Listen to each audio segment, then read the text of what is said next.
नमस्कार दोस्तों, grow with Anjani channel में आपका स्वागत है। दोस्तों, आज का जो टॉपिक है हमारे व्यूअर का कमेंट था कि सर मेरी एसआईपी 500 रुपये की चल रही है, तो हम अगर 10 साल चलाते हैं यानी कि 500 की एसआईपी 10 साल में कितना बनेगा और इस पे टैक्स कितना लगेगा।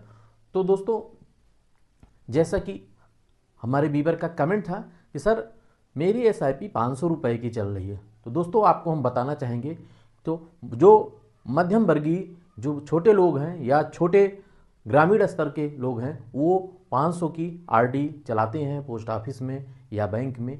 तो इसी तरीके से क्वेश्चन था कि अगर हम सर म्यूचुअल फंड में 500 रुपये की एसआईपी चलाते हैं तो कितना पैसा बनेगा, क्योंकि वहाँ दोस्तों जहाँ पे वो पहले से 500 की आरडी चलाते थे वहाँ उनको फिक्स मिलता था कि आपको 10 साल बाद 5 साल बाद इतना पैसा मिलेगा। वहाँ गारंटीड होता था, वहाँ परसेंटेज का ब्याज का लिखित में होता था कि आपको इतना पैसा मिलेगा। तो यहाँ पे जो है कुछ टैक्स के नाम पर भी लोग जो है नहीं जानकारी रहती तो टैक्स से भी जो है वो गुमराह हो जाते हैं। तो यहाँ दोस्तों 10 साल में कितना बनेगा और टैक्स कितना लगेगा, आज इस टॉपिक को हम पूरा कवर करेंगे और आपको बताएंगे। दोस्तों, यह जो म्यूचुअल फंड में आप 500 की एसआईपी करते हैं, या एसआईपी मीन होता है आरडी। जैसे बैंक में आरडी होता है, पोस्ट ऑफिस में आरडी होता है, वैसे म्यूचुअल फंड में आपका एसआईपी होता है। सेम है, खाली यहाँ पे आपको ऑटो डेबिट की सुविधा मिलती है। आपका खाते से, आपके बैंक अकाउंट से हर महीने नियत तारीख, जो तारीख को आपने दिया है, चाहे डेली करिए चाहे आप मंथली करिए या वीकली करिए, आपका जिस टाइम पे जिस डेट पे आपने दिया है, कमांड दिया है या फॉर्म में फिलअप किया है, उस तारीख को आपका पैसा ऑटोमेटिक कटता रहेगा। तो यहाँ रिटर्न का कोई पक्का नहीं होता है कि मतलब कितना पैसा आपका यहाँ मिलेगा। लेकिन दोस्तों, जब आप 10 साल के लिए एसआईपी कर रहे हैं, अब आप अपना पैसा मार्केट में लगा रहे हैं, तो निश्चित ही तौर पे मार्केट ऊपर ही जाता है। समय जैसे जैसे बीतता रहता है, गिरते पड़ते एक दिन वो नई ऊंचाइयों पे पहुंच जाता है।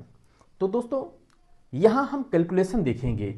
आप जिस फंड में एसआईपी चला रहे हैं, अगर उस फंड का एक एक्सपेक्ट रिटर्न मान लें कि हमें जो म्यूचुअल फंड का एवरेजिंग जो रिटर्न होता है, आदर्श रिटर्न होता है, वो 12% होता है। क्यों? क्योंकि हम 12% से ज़्यादा एक्सपेक्ट नहीं करते हैं, और अगर 12% हमें मिलता है तो हमें कितना पैसा मिल सकता है। तो दोस्तों, 10 साल की एसआईपी जो है, जो आपने टाइम दे रहे हैं 10 साल, वो भी टाइम भी कम नहीं है एसआईपी के लिए। तो आप समझें इधर कि अगर हम 12% एक्सपेक्ट करके चलते हैं तो हमारा इन्वेस्टेड अमाउंट होगा 60,000 रुपया। यानी कि आपका 10 साल में आपका पैसा 60,000 रुपया इन्वेस्टेड होगा, और जो मेच्योरिटी वैल्यू बनेगी वो आपका 1,12,136 रुपया बनेगा 12% के हिसाब से। अब दोस्तों, यहाँ इसमें देखेंगे कि हमें कितना रिटर्न मिला। तो यहाँ 60,000 तो ये आपका मूलधन हो गया, लेकिन जो आपका ग्रोथ हुआ, बेनिफिट मिला, आपको लाभ हुआ, वो 52,136 रुपया हुआ। तो अब 52,000 जो आपको लाभ मिला, इसी पे आपका टैक्स लगता है। लेकिन भारत सरकार के नियमानुसार 1,25,000 यानी कि 1,25,00,000 रुपए तक की गेन में आपका कोई भी टैक्स नहीं देना है। यानी कि आपका वो लाभ हुआ 52,136 रुपया, इसलिए आपको कोई टैक्स नहीं देना है। फिर भी अगर टैक्स का कैलकुलेशन किया जाए तो आपका टैक्स बनता है 6,548 रुपया। तो दोस्तों, आशा करते हैं कि आपको एक सही जानकारी मिली होगी। अगर फिर भी आपको समझ में नहीं आता है तो आप कमेंट के माध्यम से पूछ सकते हैं। अब दोस्तों, ये तो 12% का हो गया। अब अगर 15% एक्सपेक्ट कर लें कि चलो मान लेते हैं हम 10 साल के लिए हमने किया और जिस फंड में किया उसका 15% का रिटर्न आता है, तो कितना मिलेगा? तो यहाँ पे इन्वेस्टेड अमाउंट वही रहेगा, सेम 60,000 रहेगा। तो और मेच्योरिटी वैल्यू बढ़ जाएगा आपका 1,31,720 रुपया यहाँ बन सकता है आपका। अब यहाँ लाभ जो मिला वहाँ पे 71,720 रुपया आपका लाभ मिला, यानी कि ग्रोथ हुआ आपके एसआईपी में। अब जब 71,720 रुपया ग्रोथ हुआ तो यहाँ भी टैक्स बनने का कोई चांस नहीं है, यानी टैक्स आपका नहीं लगेगा। फिर भी अगर हम टैक्स का कैलकुलेशन करें तो जो आप जानते हैं कि इसमें टैक्स LTCG और STCG, short term capital gain tax, long term capital gain tax दोनों लगता है।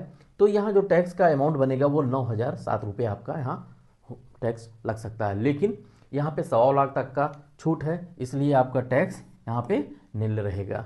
तो दोस्तों आशा करते हैं कि आपको बेहतरीन जानकारी मिली होगी, और मेरे वीडियो में हम ज़्यादा से ज़्यादा हम अपने वीडियो में प्रत्येक वीडियो में ज़्यादा से ज़्यादा आपको समझाने की समझने की कोशिश करते हैं। फिर भी दोस्तों अगर समझ में ना आए या कोई टॉपिक छूटे या कोई भी क्वेश्चन है तो आप कमेंट जरूर करिएगा, और आप ऐसे ही सपोर्ट करते रहेंगे। आपके सपोर्ट से ही हमारा चैनल, आज हमारा परिवार जो ग्रो विद अंजनी का जो यूट्यूब का परिवार है वो धीरे धीरे आपके सपोर्ट से ही बढ़ता जा रहा है। तो दोस्तों ऐसे ही आशीर्वाद बनाए रखें। थैंक यू सो मच दोस्तों। जय हिंद, जय भारत।